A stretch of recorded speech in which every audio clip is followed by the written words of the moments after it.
I'm ready. Okay. Okay. It should be a Dalit Gimel. Yeah, let's go. Okay. Yeah. Okay.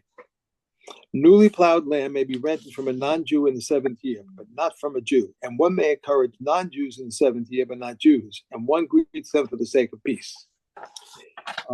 If one thins out olive trees, Beit Shammai says he cuts them to the roots. Basila says he may uproot them, but they admit that if he levels, he might only cut up them to the roots.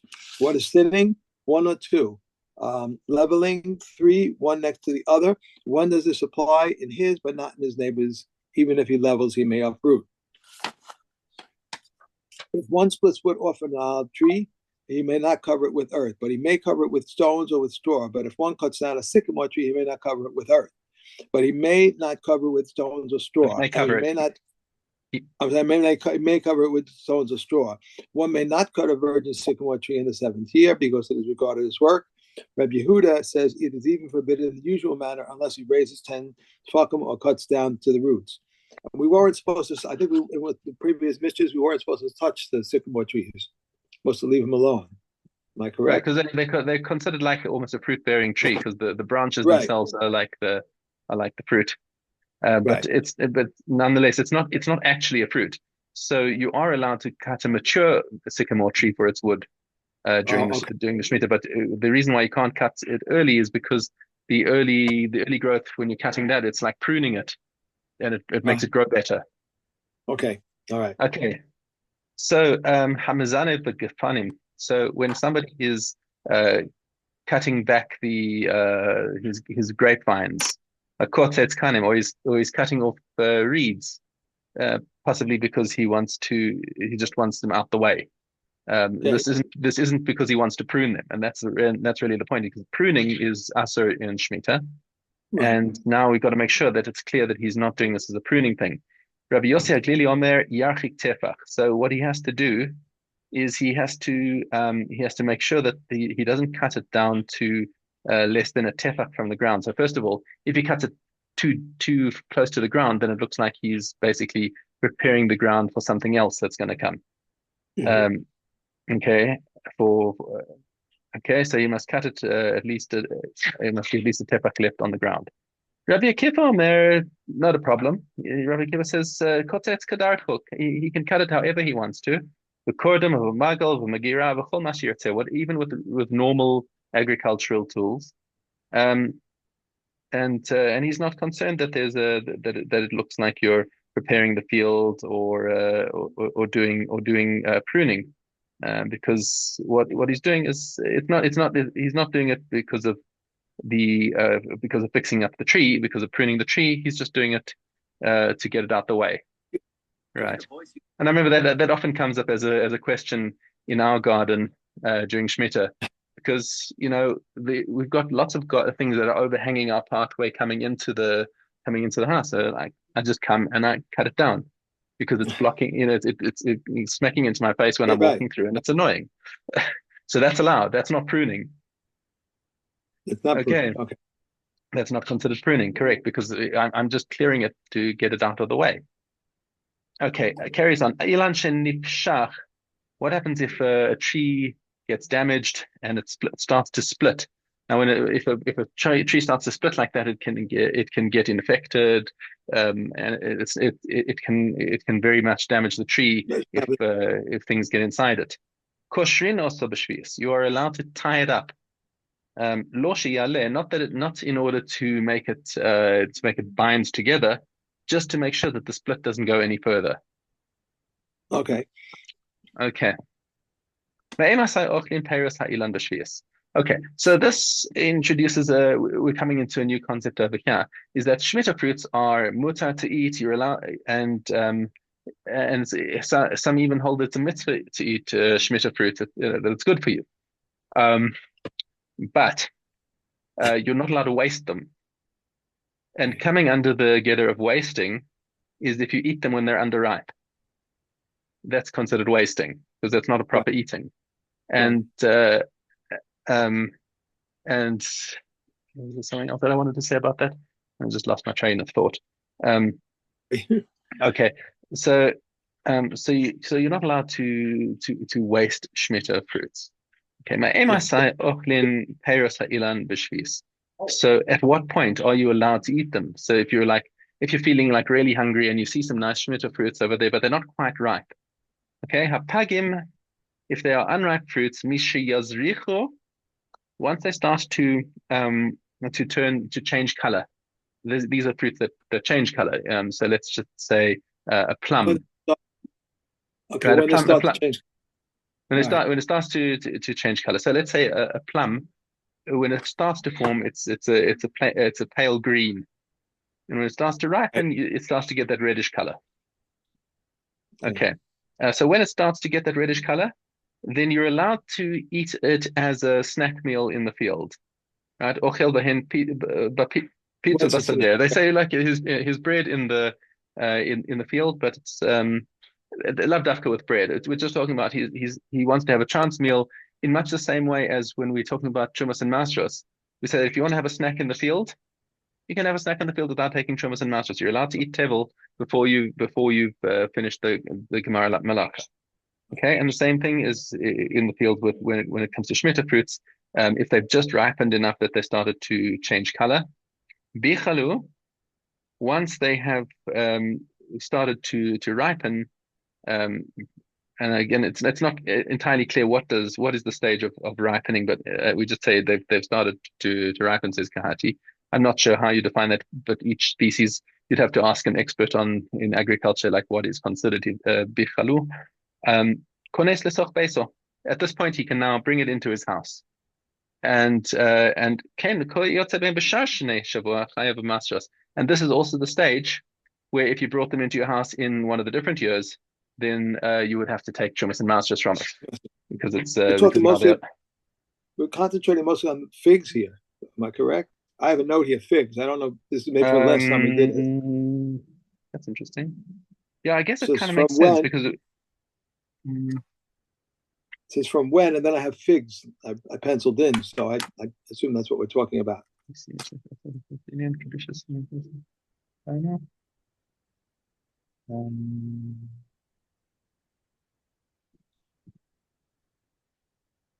It just the last thing on Kahati's note, Kahati's introduction to the Mishnah. He says these first three Mishnahs that we get the coming three Mishnahs that we're going to deal with are dealing with all tree fruits. He doesn't say anything specifically about figs. Okay, he just says in the beginning from when on one may yeah. Each Paris Island. The Mishnah just says Paris Island. Doesn't say anything specifically about figs. Okay. And the next Mishnah now that talks specifically about boser, and boser is a term that's applied only to grapes. That's unripe grapes. Okay. Mishahevi mayin. Once they have juice in them, they start out grapes start out hard. Okay. Mm-hmm. Then you're not allowed to eat them. Once they've got a little bit of moisture inside them, now you're allowed to snack on them in the field.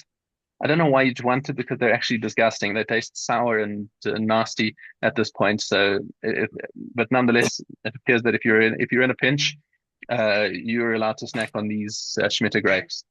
Hibish, once they have ripened, once they've ripened completely, and the siman, says Kahati, is that you can see the seeds through the skin. Mm-hmm. So once you can see the seeds through the skin, that's a siman that they've ripened. And now you can bring them to the house. And this is the same stage of ripening that makes them chayav mastros in other years. Okay. It's interesting. These two Mishnayos, it talks about you can eat the bread with them in the field, like you can make a meal out of it. Yeah. Yep. Yeah. Okay. Okay. Let's go. Shevi'is. Okay. Base. One may manure and hoe cucumber and gourd fields until Rosh Hashanah. Likewise, irrigated fields. One may cut off flaws, strip off leaves, cover up with earth, or fumigate until Rosh Hashanah. Rav Shimon says one may even remove a leaf from a grape cluster in the 7th year. One may clear away the stones until Rosh Hashanah, and one may clip, prune, or remove the redundants until Rosh Hashanah. And Yeshua says what applies to pruning and ruining pruning and removing the redundants in the 5th year applies also on the 6th year. Reb Shimon says, so long as I am permitted to tend the tree, I am permitted to remove the redundants. One may oil unripe figs and pierce them into Rosh Hashanah. Unripe figs of the 6th year, which have gone into the 7th year, and of the 7th year, which have gone into the 8th year, may be neither unoiled or pierced. But Yehuda says, when the custom is to oil them, one may not oil them, because it ranks as work. Where it is not customary to oil them, one may oil them. And Rabbi Shimon permits concerning a tree, because it may tend a tree. One may tend the tree. Okay, that was 3. Okay. And we are on to. Okay, here we go. Okay, here you have the Mai. Zion Hay. These pages get caught. You can't get the first word at a time. If one had tevel figs in his house, and he was in the house of study or in the field, he says, 2 figs which I shall separate are truma, and 10 meiser rishon, and 9 meiser sheni. If they were demai, he declares, what shall I separate tomorrow is meiser, and joining it is the rest of the meiser. From that which I rendered meiser is rendered truma and meiser, and for it, and for meiser sheni in the north or in the south of it, and in the rezin with money. If there were before him 2 baskets of tevel, and he declared the tithe of this is that and that, the first is tithe of this in that, and that of this in this. The first he tithed, their tithes are neither tithes of one basket, and the other he has designated them. And 100 tevel, 100 chulin, he takes 101. 100 tevel, 100 meiser, he takes 101. 100 tithe kulin, 100 meiser, he takes 110. And 100 tevel, 90 meiser, 90 tevel, and 80 meiser, he has lost nothing. And this is the general rule. As long as the greater part is tevel, he has lost nothing. Okay. Right. We're gonna finish the Mai tomorrow. So where should we go from Kilayim. Okay. Zavim. Kilayim. Okay. So okay. Aleph. It's Aleph. Dalet Aleph. Rabbi Yeshua says if a nida sat together with the tahor woman on a bed, the cap on her head contracts midras truma. If the nida sat on a boat, utensils that are on top of the mast of the boat contract midras truma. If the nida carries a tub full of clothing, if it is heavy, the articles of clothing are rendered tameh. If it is light, they remain tahor. If a zav struck a blow on a balcony and caused a loaf of truma bread to fall, the loaf remains tahor. If the zav struck a blow on a crossbeam of a frame or a gutter board or a plank, even though it is merely tied down with ropes on an oven, on the receptacle of the flour mill, on the base of a millstone, on the base of a hand-powered mill, or on the measure of an olive grinder, and Rebbe Yehuda says, additionally, a zav who strikes on the beam of the bathhouse attendant, in all of these cases, the loaf that falls remains tahor. If the zav struck a blow on a door, on a doorboat, or on a lock, or on an oar, or mill receptacle, on a weak tree or a weak branch that grows from a strong tree, on an Egyptian ladder that is not anchored with a nail, on a ramp, on a beam, on a door that are not secured with plaster. In all these cases, the loaves that fall are tameh. If the zav struck a blow on a carriage, a chest, or a closet, the loaves that fall are tameh. However, Reb Nechama and Reb Shimon rule them tahor. Okay. Yeah. Kalim. Daled Yud Gimel. Okay. There are 3 sheets. A sheet that is designed for lying on is acceptable to becoming tameh with midras truma. A sheet that is designed for use as a curtain is susceptible to becoming tameh with corpse truma. And the sheet of pictures is tahor from any form of truma. There are 3 towels. A towel for hands is susceptible to becoming tameh with midras truma. A towel used for scrolls is susceptible to becoming tameh with corpse truma. And one used for shrouds or for the lyres of the Levites is tahor from any form of truma. There are 3 gauntlets. The gauntlet of hunters of animals and birds is susceptible to becoming tameh with midras truma. The gauntlet used for locusts is susceptible to becoming tameh with corpse truma. And the gauntlet of summer fruit dryers is tahor from any form of truma. Okay, that's it. Okay. And we are on to Shevi'is.